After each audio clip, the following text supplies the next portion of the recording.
விழுப்புரம் இல்லை இல்லை, இதுதான் பெண் கல்வியின் அறிவுப்புறம், பெண் கல்வியின் தலைநகரம் என்று மாற்றி அமைத்திருக்கிற தெய்வானை அம்மாள் மகளிர் கல்லூரி நிர்வாகத்தை முதற்கண் பணிவோடு வணங்கி மகிழ்கிறேன்.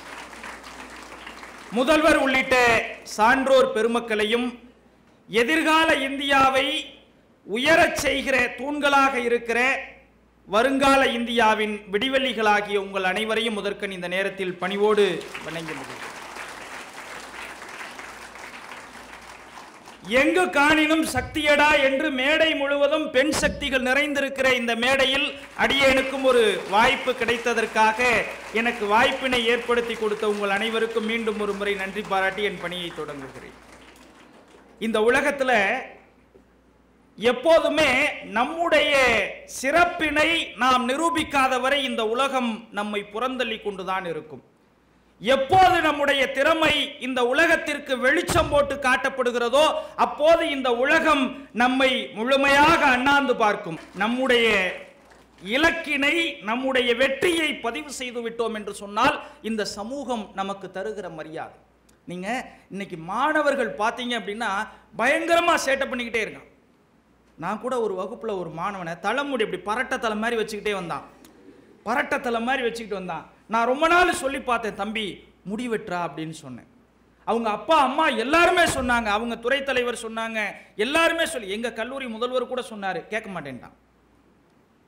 அடுத்த நாள் பார்க்குறேன் முடியை வெட்டிக்கிட்டு நீட்டா வந்து கல்லூரியில் உட்காந்துருக்கான். என்னடா ஆச்சு அப்படின்னு கேட்டேன். ஒன்றும் இல்லை சார் அப்படின்னா. சும்மா சொல்றா, கல்லூரி முதல்வர் சொல்லியே கேட்காத நீ இன்னைக்கு நீட்டா முடி வெட்டிக்கிட்டு வந்திருக்கியே, என்னடா நடந்தது அப்படின்னு. ஒன்றும் இல்லை சார், எங்கள் அம்மா ஒரு வார்த்தை சொன்னாங்க, முடி வெட்டிட்டேன் அப்படின்னா. என்னடா சொன்னாங்க அப்படின்னு. ஒன்றும் இல்லை சார், தம்பி தயவு செய்து முடி வெட்டிட்டு வந்துரு இன்னைக்கு அப்படின்னு சொன்னாங்க. ஏன் இப்போ அதில் என்ன உனக்கு பிரச்சனைன்னு கேட்டேன். உடனே எங்கள் அம்மா சொன்னாங்க, ஒன்றும் இல்லைடா, போன வாரம் உங்கள் அக்காவை பொண்ணு பார்க்க வந்தாங்க, அந்த பொண்ணு நல்லா இல்லை, இந்த பொண்ணை கல்யாணம் பண்ணிக்கிறேன்னு சொல்லிட்டாங்க, தயவு செய்து நீ முடி வெட்டிக்கிட்டு வந்துரு, இல்லைன்னா வீட்டை விட்டு போயிடுறான்னு சொன்னாங்க. உடனே முடி வெட்டிட்டேன்னு சொன்னான். இந்த மாதிரி சேட்டைகள் நிறைந்த இந்த மாணவர்களுக்கு மத்தியில் பெண்கள் ஒரு ஆகச்சிறந்த வல்லமை பெற்றவர்களாக மாற வேண்டியவர்களாக இருக்கிறோம் என்பதை நீங்கள் முதற்கண் புரிந்து கொள்ள வேண்டும். நீங்கள் நம்ம தேனி மாவட்டத்தை சேர்ந்த அன்னபூரணி என்கிற ஒரு பெண்ணை எடுத்துக்கொள்ளுங்கள். தேனி மாவட்டத்தில் மாடு மேய்த்து கொண்டிருந்த அன்னபூரணி இன்றைக்கு இந்தியாவினுடைய டேங்கர் வண்டி போர் முகாம்களில் டேங்கர் வண்டி ஓட்டக்கூடிய முதல் பெண்மணி என்கிற அடையாளத்தை பெற்றால், அந்த அடையாளத்தை பெற்றதோடு நிற்கவில்லை, மாடு மேய்த்து கொண்டிருந்த என்னை என்னுடைய பெற்றோர்கள் உந்துதல் படுத்தி படிப்பதற்காக உற்சாகப்படுத்தினார்கள். எங்கள் தேனி மாவட்டத்தில் பெண்களை ஒரு காலத்தில் கள்ளிப்பால் ஊற்றி கொன்றார்கள். இன்றைக்கு என்னுடைய பெற்றோர்கள் என்னை படிக்க அனுப்பியதால் நான் இந்த நிலையை அடைந்திருக்கிறேன். எனக்கு ஒரே ஒரு ஆசை, என் தாயையும் தந்தையையும் இந்திய ராணுவத்தின் சிறப்புமிக்க இந்த டேங்கர் வண்டியில் உட்கார வைத்து அவர்களை நானே இயக்கி அவர்களை பெருமைப்படுத்த வேண்டும் என்று சொன்னாலே அவளுடைய பெருமையை உங்களை போன்றவர்கள் அடைய வேண்டும் என்பதுதான் எங்களை போன்றவர்களினுடைய எண்ணம் என்பதை பதிவு செய்து கொள்கிறேன். பக்கத்தில் இருக்கிற புதுச்சேரி பல்கலைக்கழகத்தில் வேங்கட கிருஷ்ணன் என்று ஒரு மாணவன் இருக்கிறான். அவன் முதுகலை சமூக அறிவியல் 2ஆம் ஆண்டு படித்துக் கொண்டிருக்கிறான். இப்பொழுது செய்தி என்னவென்றால், அவனுக்கு ஒரு கை முழுவதுமாக செயல்படாது. தனக்கு ஒரு கை முழுவதுமாக செயல்படாது என்கிற நிலையில் தன்னை மூழ்கடித்துக் கொள்ளாமல், தாழ்வு மனப்பான்மையில் பூட்டிக் கொள்ளாமல் அந்த வேங்கட கிருஷ்ணன் முழுவதுமாக முன்முயற்சி எடுக்கிறான். கராத்தே, சிலம்பம், குங்ஃபு, நேச்சர், இது மாதிரி பல தற்காப்பு கலைகளில் தன்னுடைய அறிவினை விசாலப்படுத்தினான். கடந்த ஆண்டு மேதகு இந்திய குடியரசுத் தலைவர் அவர்களால் அவனுக்கு பாரதிய பால யுவ புரஸ்கர் என்கிற விருது வழங்கப்பட்டது என்றால் தனக்கு ஊனம் இருக்கிறது என்கிற எண்ணத்தை அவன் மனதிற்குள் பூட்டி வைத்திருப்பானேயானால் இந்திய குடியரசுத் தலைவரிடம் விருது பெற்றிருக்க முடியாது என்பதை நாம் அனைவரும் புரிந்து கொள்ள வேண்டும். உங்களுக்கெல்லாம் ஒரு செய்தி, ஆல்பர்ட் ஐன்ஸ்டீனை கேள்விப்பட்டிருப்பீங்க. ஆல்பர்ட் ஐன்ஸ்டீன் நோபல் பரிசு பெற்றவன் என்று எல்லோருக்கும் தெரியும். ஆனால் இளங்கலை முடித்த பிறகு முதுகலை படிப்பில் சேர்வதற்காக நுழைவுத் தேர்வில் தோல்வியை தழுவியவன் ஐன்ஸ்டீன். 3 இடங்களில் ஆசிரியர் பணிக்கு சேர்ந்து திறமை போதாது என்று புறக்கணிக்கப்பட்டவன் ஐன்ஸ்டீன். ஆனால் இடைவிடாத முயற்சியின் காரணமாக நோபல் பரிசினை பெற்றான் என்றால் அந்த விடாமுயற்சி தான் நமக்கெல்லாம் தேவை என்பதை நாம் மறந்துவிடவே கூடாது. தாமஸ் ஆல்வா எடிசனை பற்றி கேள்விப்பட்டிருப்பீர்கள். உங்களுக்கெல்லாம் சொன்னால் நம்ப மாட்டீர்கள். தன்னுடைய பெயர் அவனுக்கு நினைவிலே இருக்காதாம். தன்னுடைய பெயர் கூட நினைவிலே இல்லாத அவன் 1200 கண்டுபிடிப்புகளை கண்டுபிடித்தான். அவன் பள்ளிக்கூடத்திற்கு அனுப்பப்பட்ட போது பெயரை கூட நினைவில் கொள்ள முடியவில்லையே என்று அவனுடைய ஆசிரியர் ஒரு துண்டு சீட்டில் எழுதுகிறார், இந்த மாணவனால் பெயரை கூட நினைவில் வைத்துக் கொள்ள முடியவில்லை, தயவு செய்து இவனை நாளையிலிருந்து பள்ளிக்கூடத்திற்கு அனுப்ப வேண்டாம், இவன் படிப்பதற்கு தகுதியற்றவன் என்று எழுதி, தம்பி இதை உன்னுடைய அம்மாவிடம் கொடுத்து விடு என்று கொடுத்து அனுப்பினார்கள். அதை பத்திரமாக எடுத்து வந்து தன் தாயாரிடம் கொடுக்கிறான். அவள் படித்து பார்க்கிறார். படிக்கும் போதே அவளுக்கு கண்ணீர் வருகிறது. மகனுக்கு முன்னால் அழக்கூடாது என்று கண்ணீரை கட்டுப்படுத்திக் கொள்கிறாள். தம்பி நாளையிலிருந்து நீ பள்ளிக்கூடம் போக வேண்டாம் என்று சொன்னாள். ஏனம்மா என்று கேட்டான். அவள் சொன்னார், உனக்கு பாடம் நடத்துகிற அளவிற்கு பள்ளிக்கூடத்தில் ஆசிரியர்களுக்கு திறமை போதவில்லையாம், நீ படிக்க வேண்டாம், நானே உனக்கு பாடம் நடத்துகிறேன் என்று சொல்லி பாடம் நடத்தினால் பிற்காலத்தில் மிகப்பெரிய அறிவியல் விஞ்ஞானியாக மாறுகிறான். எந்த பள்ளி அவனை நிராகரித்ததோ அதே பள்ளிக்கு சிறப்பு விருந்தினராக அழைக்கிறார்கள். அந்த பள்ளியினுடைய ஆசிரியர் இவனை வேண்டாம் என்று நிராகரித்து கடிதம் கொடுத்த ஆசிரியர் அப்போது தலைமை ஆசிரியராக இருக்கிறார். தம்பி என் மேல உனக்கு எதுவும் வருத்தம் இல்லையே என்று கேட்கிறார்கள். அப்போது அந்த மாணவன் சொன்னான், நான் எதுக்காக உங்க மேல வருத்தப்பட போறேன்னு கேட்டான். நான் கொடுத்த லெட்டரை நீ படிக்கலையா அப்படின்னு கேட்டாங்க. இல்லைன்னு சொன்னான். என்னை மன்னிச்சிடு அப்படின்னு சொல்லிட்டு வேற எதுவுமே சொல்லலை. வீட்டுக்கு வந்ததுக்கு அப்புறம் தான் அந்த கடிதத்தை எடுத்து படிச்சு பார்க்குறான். அவனால் கண்ணீரை கட்டுப்படுத்தவே முடியல. இவன் படிப்பதற்கே தகுதியில்லாதவன் என்று எழுதப்பட்டிருந்தது. நன்றாக நினைவில் கொள்ளுங்கள், படிப்பதற்கு தகுதியில்லாதவன், பெயரை கூட நினைவில் கொள்வதற்கு திராணியற்றவன் என்று ஒதுக்கப்பட்ட தாமஸ் ஆல்வா எடிசன் 1200 கண்டுபிடிப்புகளை கண்டுபிடித்தான். அவனிடம் சென்று கேட்கிறார்கள், உங்கள் மூளையில் நீங்கள் எவ்வளவு பயன்படுத்தி இருக்கிறீர்கள் என்று. அவன் சொன்ன பதில் என்ன தெரியுமா? நான் என் மூளையில் 5 விழுக்காட்டை மட்டும்தான் பயன்படுத்தி இருக்கிறேன் என்று சொன்னான். நமக்கான கேள்வி, 1200 கண்டுபிடிப்புகளை கண்டுபிடித்தவன் தன் மூளையில் 5 விழுக்காட்டை மட்டுமே பயன்படுத்தி இருக்கிறேன் என்று சொல்லி இருக்கிறான் என்றால் நாம் எவ்வளவு கண்டுபிடித்திருக்கிறோம், நம்முடைய மூளையில் நாம் எவ்வளவு பயன்படுத்தி இருக்கிறோம் என்று ஒரு பெரிய கேள்விக்குறியை இட்டுக்கொள்ளுங்கள். வாழ்க்கை நமக்கு வசந்த காலத்தை இட்டு தள்ளும். அதுதான் சிறப்பு. சில பேர் சொல்லுவாங்க, சார் எனக்கு நேரம் சரியில்லை சார், எனக்கு கிரகம் சரியில்லை சார் அப்படின்னு சொல்லுவாங்க. எல்லா நேரத்திலையும் அதை நம்பவே கூடாது. உங்களுக்கு தெரியுமா, என்னுடைய தந்தையாருக்கு ஜாதகம் பார்க்குறதுல நிறைய ஆர்வம் உண்டு. நான் 10ஆம் வகுப்பு படிக்கும்போது ஜாதகம் பார்த்தார், ஃபெயில் ஆயிடுவான் அப்படின்னாங்க. பாஸ் பண்ணிட்டேன். 12ஆம் வகுப்புக்கு போகும்போது பாஸ் பண்ணிடுவானான்னு கேட்டார், ஃபெயில் ஆயிடுவான் அப்படின்னு தான் சொன்னாங்க. 47 பேர் எழுதி 4 பேர் பாஸ் பண்ணோம், நான் ஒரு ஆள் 4ல். காலேஜில் சேர்க்கும் போது எங்கள் அப்பா ஜாதகம் பார்த்தாங்க. காலேஜுக்கே போக மாட்டான். இந்த பையன் காலேஜுக்கு 6 மாதம் போனான் அப்படின்னா அது பெரிய விஷயம். தயவு செய்து காலேஜுக்கு அனுப்ப வேண்டாம், ஏதாவது ஐடிஐயில் சேர்த்து விட்ருங்க, இவனுக்கு இரும்ப பிடிச்ச தொழில் தான் ஒத்து வரும்னு 15க்கும் மேற்பட்ட ஜோதிடர்கள் சொன்னார்கள். நான் எம் தேசிய கல்லூரியிலேயே இளங்கலை, முதுகலை, இளமுனைவர், முனைவர் எல்லா படிப்பையும் நிறைவு செய்துவிட்டு அதே கல்லூரியில் நிரந்தர பணியில் பேராசிரியராக பணியாற்றுகிறேன். சோதிடத்தை நம்பி இருந்தால், சோர்ந்து போயிருந்தால் என் வாழ்க்கை மூடப்படுவதற்கு, மூடு விழாவிற்கு நானே காரணமாக அமைந்திருப்பேன். சில பேருக்கு அதிர்ஷ்டம் இருக்கலாம், ஆனால் எல்லாரும் அதையே நம்பிக்கிட்டு ஓடக்கூடாது. ஒரு நாட்டில் ஒரு அரசன் இருந்தான். அந்த அரசன் என்ன பண்ணா அப்படின்னாக்க, அவனுக்கு ஒரு பழக்கம், தினந்தோறும் தன்னுடைய அரசவையில் ஒரு புலவர் வந்து கவிதை பாடணும். கவிதை பாடலை அப்படின்னா கழுத்தை வெட்டி போட்டுருவான். வித்தியாசமான மன்னன்ல. ஒரு நாள் புலவன் வந்து இறந்து போயிடுவான். புலவன் இறந்த உடனே மன்னன் அறிவிப்பான், நாளையிலிருந்து இந்த புலவருடைய மகன்தான் அரசவை புலவன், அவன் தினந்தோறும் கவிதை சொல்வான் அப்படின்னு அறிவிச்சிறார். அந்த புலவருடைய மகனுக்கு கவிதை சுட்டு போட்டாலும் வரவே வராது.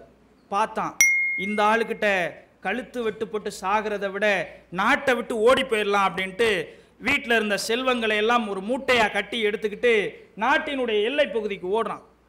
நடு காடு, 2 மணிக்கு நடு காட்டுக்குள்ளே நிற்கிறான். ஊர் எல்லையை தாண்டி தூக்கம் வருது. அப்படியே மரத்தில் ஓரத்தில் அப்படி உட்காந்துக்கிட்டு மூட்டையை பிடிச்சிக்கிட்டு உட்காந்துக்கிட்டு நிற்கிறான்.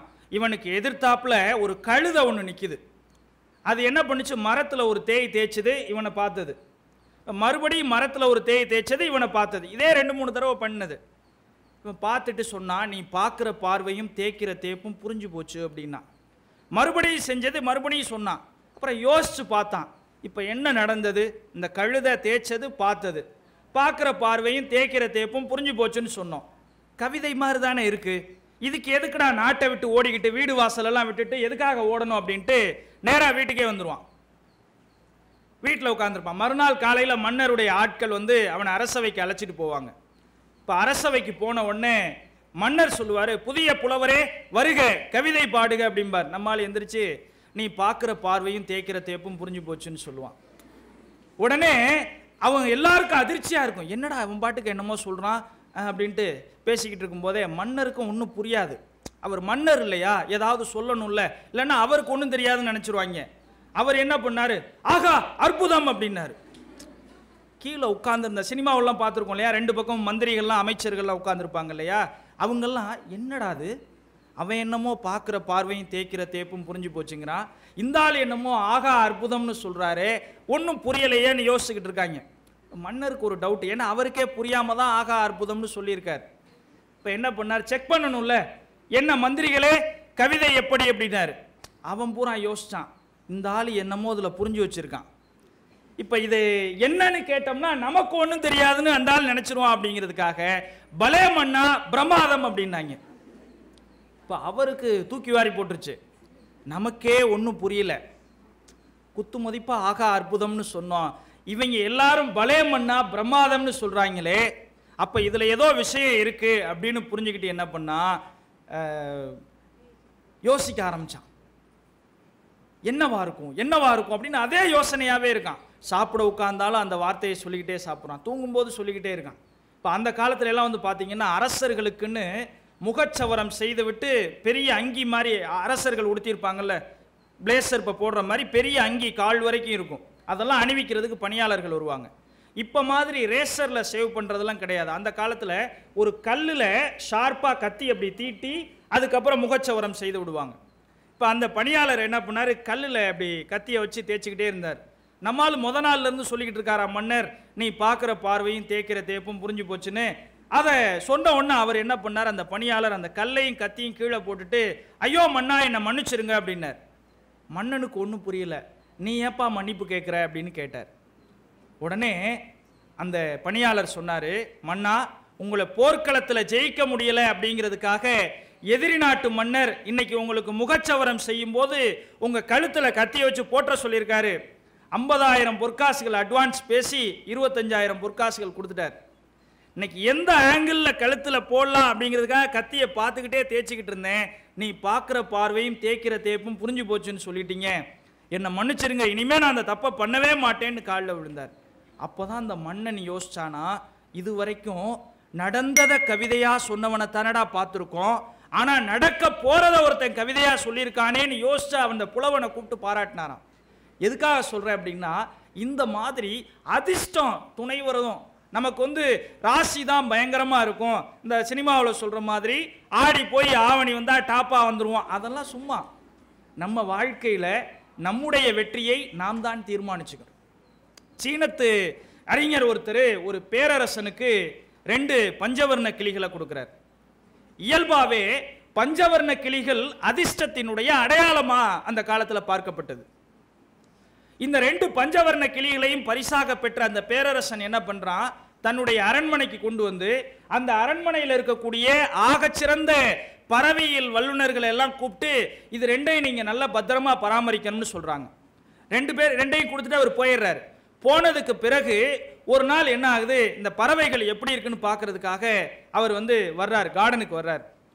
அப்போ அங்கிருந்த பறவையியல் வல்லுநர்களை எல்லாம் கூப்பிட்டு எப்படி இருக்கு 2 பஞ்சவர்ண கிளிகள்னு கேட்குறாங்க. அதுக்கு அவங்க சொல்றாங்க, ஒரு பறவை நல்லா பறக்குது, இன்னொரு பறவை கொஞ்சம் கூட அசைவே இல்லாமல் இருக்கிறது அப்படின்னு சொல்றாங்க. மன்னருக்கு ரொம்ப அதிர்ச்சி. உடனே இந்த நாட்டில் இருக்கக்கூடிய ஆகச்சிறந்த விலங்கின வல்லுநர்களை எல்லாம் கூட்டிட்டு வாங்க அப்படின்னு சொல்லி அந்த பறவைகளை சோதிக்கிறாங்க. சோதிச்சு பார்த்துட்டு இந்த பறவைக்கு எந்த பிரச்சனையும் இல்லை, அது ரொம்ப நல்லா இருக்கு, வேற ஏதோ அதுக்கு பிரச்சனை இருக்கு அப்படின்னு சொல்றாங்க. உடனே அவங்க என்ன பண்ணலான்னு மன்னன் கேட்டப்ப, இந்த நாட்டில் இருக்கக்கூடிய மூத்த விவசாயிகள் யாரையாவது கூப்பிட்டு வந்து கேளுங்க அப்படின்னு சொல்றாங்க. சரி, இந்த நாட்டிலேயே மூத்த விவசாயிகள் யாராவது இருந்தால் கூட்டிட்டு வாங்கன்னு மன்னன் சொல்றான். ஒரு விவசாயியை கூப்பிட்டு வர்றாங்க. கூப்பிட்டு வந்து விட்டுட்டு போயிடுறாரு மன்னர். அடுத்த நாள் காலையில் மன்னன் வந்து பார்க்குறான், அந்த பறவை எது பறக்க முடியாதுன்னு சொன்னாங்களோ அந்த பறவை பறந்துகிட்டு இருக்கு. மன்னனுக்கு ஒரே அதிர்ச்சி. எப்படா அது பறக்கவே முடியாதுன்னு நினைச்சு எல்லாரும் சொன்ன மருத்துவர்களே கைவிரிச்ச பறவை பறக்குதே எப்படி அப்படின்னு கேட்டாரு. அந்த விவசாயியை கூப்பிட்டு எப்படி நீங்க இதை பறக்க வச்சீங்கன்னு கேட்டாரு. அவர் ஒரே பதில சொன்னாரு, இந்த பறவை ஒரே ஒரு கிளையில் மட்டும்தான் அமர்ந்திருந்தது, அந்த கிளையை வெட்டிவிட்டேன், இந்த பறவை பறக்க ஆரம்பித்து விட்டது என்று சொன்னார்.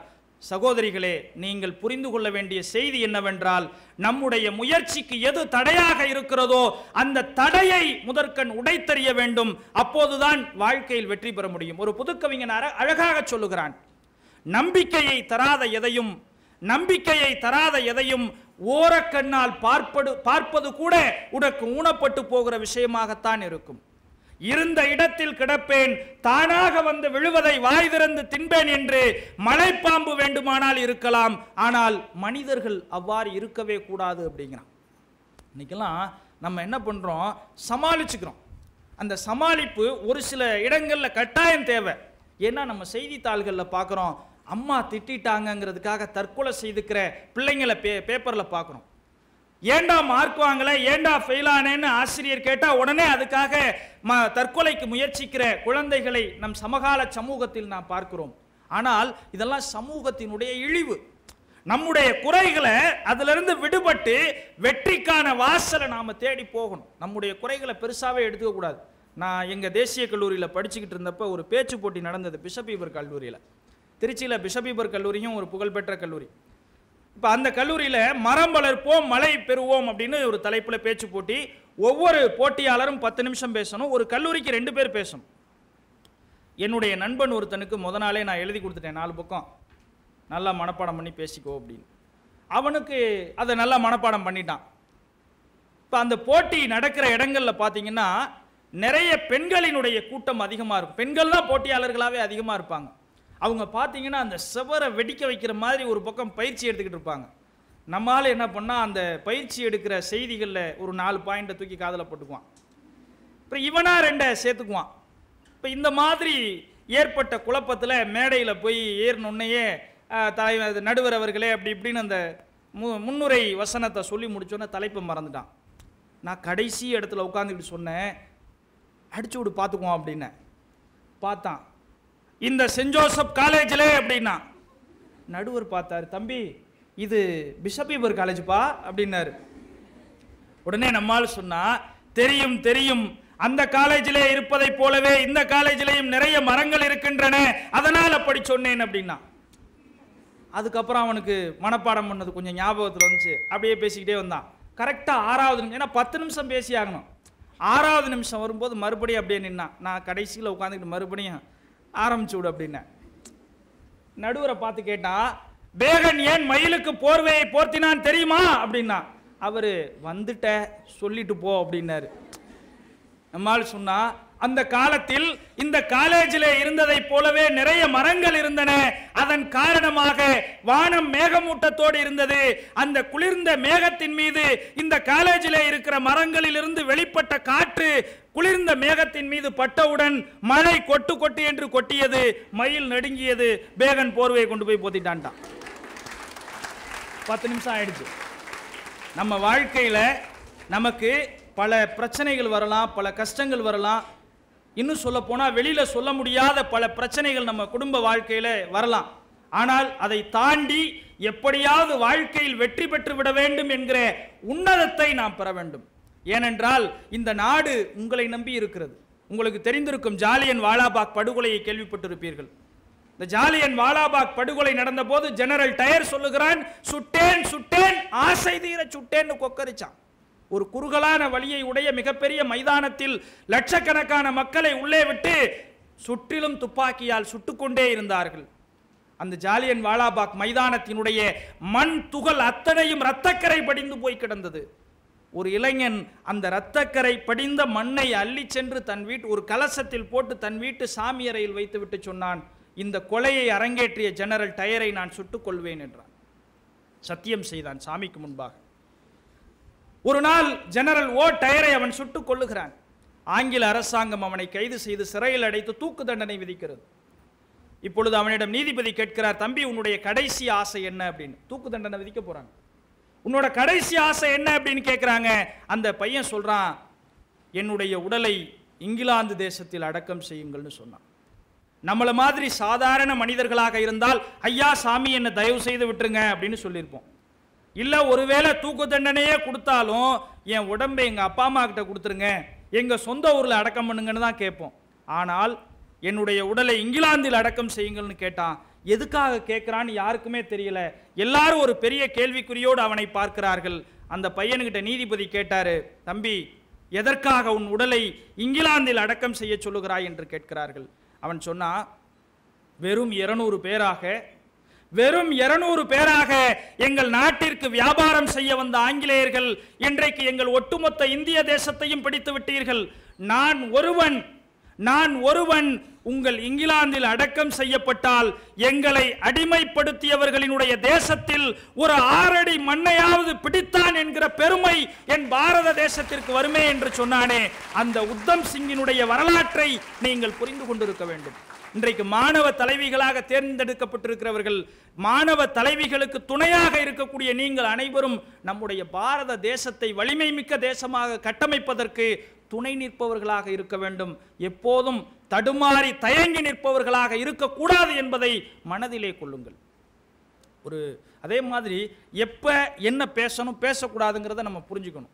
வள்ளுவ பெருந்தகை அழகா சொல்றான், சொலல் வல்லன் சோர்விலன் அஞ்சான் அவனை இகழ்வல்லல் யாருக்கும் அரிது அப்படிங்கிறான். நல்ல பேச்சாற்றலை வளர்த்துக்கோங்க.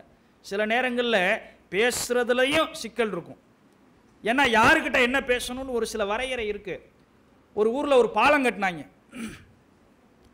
அந்த பாலத்தை திறந்து வைக்கிறதுக்கு அந்த ஊரினுடைய மந்திரி வர்றார். பாலமெல்லாம் திறந்து வச்சாச்சு, இப்போ ஒரு அறிவிப்பு கொடுக்குறாங்க. இந்த பாலத்தில் 100ஆவதா வர்ற வாகனத்துக்கு 10,000 ரூபாய் பரிசு அப்படின்னு அறிவிச்சாங்க. கவுண்ட் பண்ணிக்கிட்டே இருக்காங்க. 100ஆவதா ஒரு வாகனம் வருது, அதை மறிச்சு, தம்பி நீ வெற்றி பெற்று விட்டாய், இந்தா 10,000 ரூபாய் பரிசுன்னு அவன்கிட்ட கொடுக்குறாங்க. அந்த 10,000 ரூபாயை பெற்றுக்கொண்ட பிறகு புகைப்படமெல்லாம் எடுக்கிறார்கள். பத்திரிகையாளர் கேள்வி கேட்கிறார், தம்பி இந்த 10,000 ரூபாயை வச்சு நீ என்ன பண்ண போற அப்படின்னு கேட்கிறார்.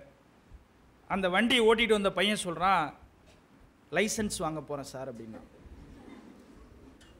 இந்த போக்குவரத்து ஆய்வாளருக்கு கோபம், ராஸ்கல் டிரைவிங் லைசன்ஸ் இல்லாம நீ கார் ஓட்டிட்டு வந்த அப்படின்னாரு. பக்கத்தில் அவன் மனைவி உட்கார்ந்துருந்தா. அவளுக்கு எப்படியாவது கணவனை காப்பாற்றணும் அப்படின்னு ஒரு ஆசை. அவள் சொன்னா, சார் சார் சார் தப்பாக எடுத்துக்காதீங்க சார், அவருக்கு டிரைவிங் லைசன்ஸ் எல்லாம் இருக்கு, கொஞ்சம் லைட்டாக குடிச்சிருக்கிறாரு, அதனால அவர் போதையில் உளறிட்டார் சார், கோச்சுக்காதீங்க, அவருக்கு லைசன்ஸ் இருக்குன்னா. காவல்துறை அதிகாரிக்கு கோபம் வந்துருச்சு. ஏண்டா குடிச்சிட்டு வண்டி ஓட்டுறது எவ்வளோ பெரிய குற்றம், குடிச்சிட்டா வண்டி ஓட்டுற ராஸ்கல் அப்படின்னு திட்டினார். இவங்க 2 பேரும் முன் இருக்கையில் இருந்தாங்க. பின்னாடி சீட்டில் காரில் அந்த பையனுடைய அப்பா இருந்தார். காது கேட்காத அவருக்கு. அவர் சொன்னார், எப்படியாவது பையனை காப்பாற்ற, ஏதோ மாட்டிக்கிட்டான் அது மட்டும் அவர் புரிஞ்சுக்கிட்டார். எப்படியாவது பையனை காப்பாற்றணும் அப்படிங்கிறதுக்காக என்ன பண்ணார், சார் சார் இந்த ஒரு தடவை எனக்காக என் பையனை மன்னிச்சு விட்டுருங்க சார், நானும் தலையால் அடிச்சுக்கிறேன் சார், ரோட்டு ஓரத்தில் நிற்கிற காரை திருடாதேன்னு தலையால் அடிச்சுக்கிறேன், கேட்க மாட்டேங்கிறான், இந்த ஒரு தடவை எனக்காக மன்னிச்சு அவனை தயவு செஞ்சு விட்டுருங்க அப்படின்னார். எதுக்காக சொல்கிறேன் அப்படின்னா, இந்த மாதிரி சில இடங்களில் பேசுவதும் சில இடங்களில் பேசக்கூடாததும் நம் சமூகத்தில் நாம் நம்முடைய அனுபவத்தால் கற்றுக்கொள்ள வேண்டிய நிகழ்வுகள். ஏனென்றால் இந்த சமூகம் என்பது நம்மை வாழ வைத்துக் கொள்ளவும் வரவு வைத்துக் கொள்ளவும் நம்முடைய செயல்பாடு அப்படிங்கிறது மிக முக்கியமான ஒரு காரணி. அப்படிங்கிற அடிப்படையில் நாம் எப்போதுமே என்ன பண்ணணும், நம்முடைய செயல்பாடுகளை மையப்படுத்திக்கிட்டே இருக்கணும். நம்முடைய பெருமைகளை இந்த மண் அறிந்து கொள்ளக்கூடிய அளவுக்கு நாம் செயல்பட்டுக்கிட்டே இருக்கணும். ஒரு 4 ஆண்டுகளுக்கு முன்பாக சென்னையைச் சேர்ந்த ஆறுமுகம் என்கிற ஒரு இளைஞனுடைய குறும்படம் அகில இந்திய அளவில் முதல் பரிசு பெற்றது.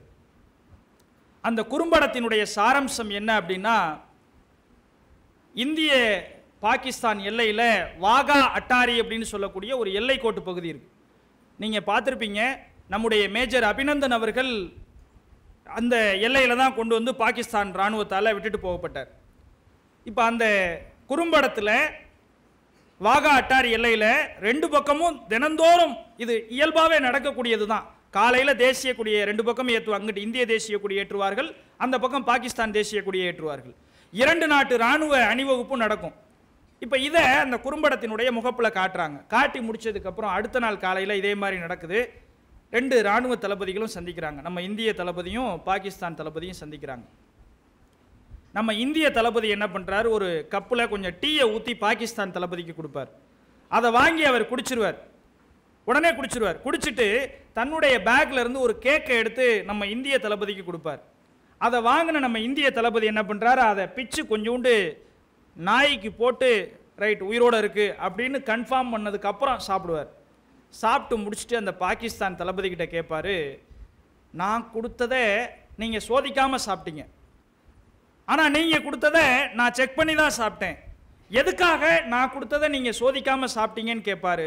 அதுக்கு அந்த பாகிஸ்தான் இராணுவ தளபதி சொல்லுவான், இந்தியனுக்கு உணவில் விஷம் வைக்கிற பழக்கம் கிடையாது, அதனால் நான் நீங்கள் கொடுத்ததை பரிசோதிக்காமல் உண்டேன் என்று சொன்னானே, அந்த பண்பாடு நம்முடையது.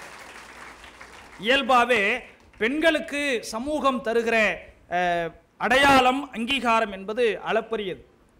இயல்பா தாய் வழி சமூகம், நீங்களாம் நினைக்கலாம் பெண்களுக்கு இந்த சமூகம் அவ்வளவாக மரியாதை தரவில்லை என்று. இல்லை, பெண்களுக்கு ஆகச்சிறந்த மரியாதை இந்த சமூகத்தில் வழங்கப்பட்டு கொண்டுதான் இருக்கிறது. ஏன் தெரியுமா, அவள் தான் இந்த சமூகத்தினுடைய ஆணிவே. வைரமுத்து அழகாக ஒரு கவிதையில் பதிவு செய்கிறார். ஒரு பொண்ணு நடந்து போற அந்த பொண்ணை பார்த்து அங்கே உட்கார்ந்துருக்க ஒரு பைய கேட்கிறான், ஒத்தையடி பாதையில ஊர்வலமா போறவளே, வெட்டறிவா வச்சவளே, விந்தி விந்தி போறதெங்கே, கொண்டையில பூமணக்க கொசுவத்தில் நான் மணக்க, தண்டையில ஊர்மணக்க தங்கமயில் போறதெங்கே, தூக்கு சட்டி இல்ல துணைக்கு வர யாரும் இல்ல, காலுக்கு செருப்பும் இல்ல, காட்டு வழி போறதெங்கே கேட்கிறான். இப்ப அதுக்கு அவ பதில் சொல்லணும் இல்லையா? அவ சொல்றா, தூண்டி முள்ளு கண்ணலகா தூரத்துல பேரழகா, பக்கத்துல பார்த்தா சகிக்காது, தூரத்துல பேரழகா, போறவளை கேலி பண்ணும் புளிய விதை பல்லழகா, முருக மலை மேல முள்விறகு நான் எடுக்க, பொழப்பு நடக்கணுமே புறப்பட்டேன் கால்கெடுக்க, ஓம்பளப்பு தரையோட நீ வெட்டிப்பைய, ஓம்பளப்பு தரையோட ஏன் பொழப்பு மலையோட, நெத்தி வெயில் பொழுதாச்சு நேரமில்ல விளையாட, 8 மேல 8 வச்சு 8 மைல் நான் நடந்தா உச்சி பொழுது வரும் உள்நாக்கில் தாகம் வரும், செத்த எலி மிதந்தாலும் செல்லாத்தா சொனத்தண்ணி உள்நாக்க நினைக்கையில உசுருக்கு உசுறு வரும், இண்டம் புதரிழுக்கும் இழந்த மரம் கைகிழிக்கும், பொத்த கள்ளி முள்ளு புடவையில நூல் எடுக்கும், பொசுக்கென்று மழை வருமோ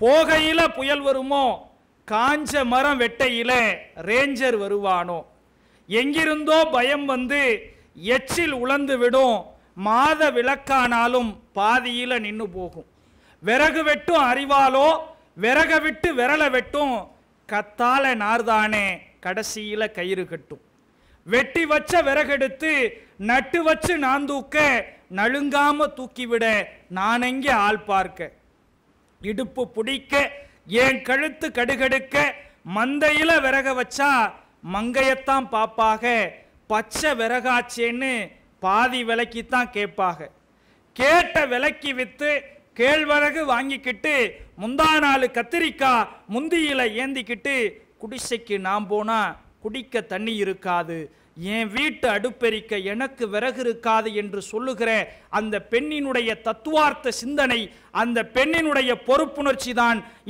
இந்த மண்ணினுடைய பெண்மையினுடைய அடையாளம் என்று அந்த கவிதையில் பறைசாற்றப்பட்டது. வேடிக்கையா சொல்லுவாங்க, நீ எல்லாம் பொம்பளை பிள்ளை தானே, படிச்சு என்ன பண்ண போற, அடுப்பூதும் பெண்ணுக்கு படிப்பதற்கு இப்படி கேட்டுக்கிட்டு இருந்த சமூகம் நம்மளை தாழ்த்தி கூட பேசலாம், நீ எல்லாம் படிச்சு என்னமா பண்ண போற அப்படின்னு. ஏன்னா இலக்கியத்தில் கூட ஒரு இடத்துல உண்டு, மலையில விளையக்கூடிய சந்தனம் உடம்பில் பூசி மகிழ்பவர்களுக்கு குளிர்ச்சியை தரும், அதை போலத்தான் பெண்ணும். சந்தனம் யார் பூசுறாங்களோ அவங்களுக்கு தான் குளிர்ச்சியை தரும், மலைக்கு அதனால எந்த பிரயோஜனமும் இல்லை. கடல்ல விளையக்கூடிய முத்து இருக்கு, அது அதனை கோர்த்து யார் மாலையாக அணிந்து கொள்கிறார்களோ அவர்களுக்குத்தான் அது அழகை தரும். அதனால் கடலுக்கு எந்த பிரயோஜனமும் இல்லை.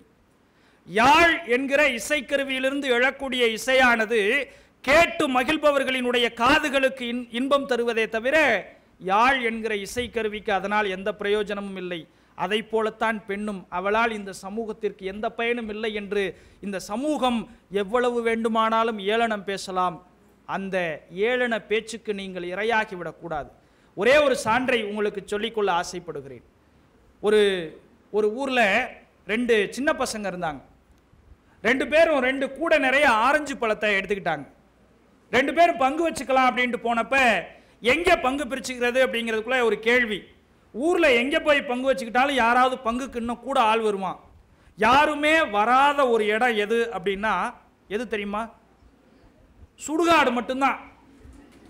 சுடுகாட்டுக்கு கொண்டு போய் உள்ளே வச்சு பங்கு பிரிச்சுக்கலாம் அப்படின்ட்டு 2 கூட நிறைய ஆரஞ்சு பழத்தை கொண்டுகிட்டு போகும்போது சுடுகாட்டினுடைய முகப்புல 2 பழம் கீழே விழுந்துருச்சு.